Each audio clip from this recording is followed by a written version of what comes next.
चमचमीत पालक पनीर मसाला. पनीर प्रत्येकाचं फेवरेट आणि पालक शरीरासाठी हेल्दी. त्यामुळे बनवूया पालक पनीर. करायलाही सोपं आणि अशा प्रकारे ट्राय करून बघा. हॉटेलसारखे टेस्टी, जे की चाटून पुसून खाल. पालकाची पानं तोडून स्वच्छ धुवून घ्यायची. कढईमध्ये पालक शिजण्यासाठी 1 ग्लास पाणी टाकले.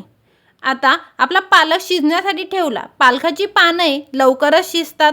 10 मिनिटात आपला पालक शिजलेला आहे. तर गॅस काय करायचा, बंद करायचा. थंड होऊन द्यायचा पालक. आता मिक्सरच्या भांड्यात याची प्युरी करूया. आता प्युरी कशी करायची, तर प्युरीसाठी थंड झालेला पालक, 1 हिरवी मिरची, लसणाच्या काही पाकळ्या आणि 1 अद्रकचा छोटा तुकडा आपलं प्युरी तयार करून घ्यायची. आता प्युरीसाठी यामध्ये पाणी घालायची गरज नाही. आता प्युरी तयार झालेली आहे. महत्त्वाचं काम झालं. आता घ्यायचा 1 कांदा, जो की बारीक चिरून घ्यायचा. 1 टोमॅटो, की ज्याची प्युरी तयार करून घ्यायची. आता चला बनवूया पालक पनीरची भाजी. तर कशी करायची, तर कढईमध्ये तेल टाकलंय. तेल चांगलं गरम झालंय. त्यामध्ये जिरा टाकला, बारीक चिरलेला कांदा. आता कांदा टाकल्यानंतर कांदा परतला की त्यामध्ये घालायची टोमॅटोची पेस्ट. तेल सुटेपर्यंत परतून घ्यायचा.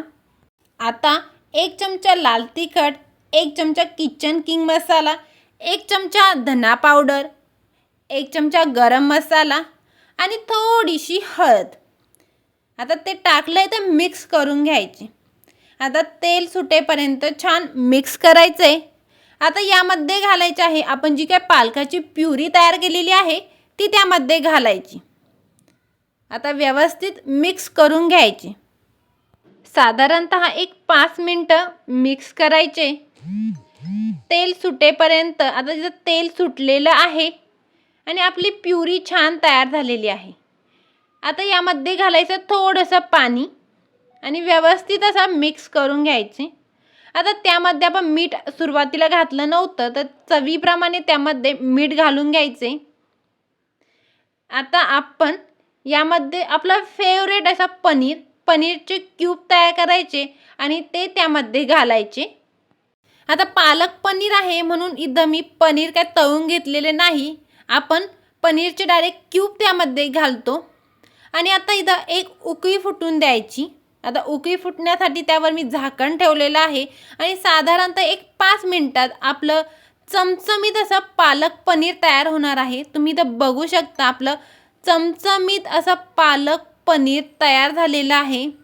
घरच्या घरी हॉटेलसारखं पालक पनीर रेसिपी नक्की ट्राय करून बघा.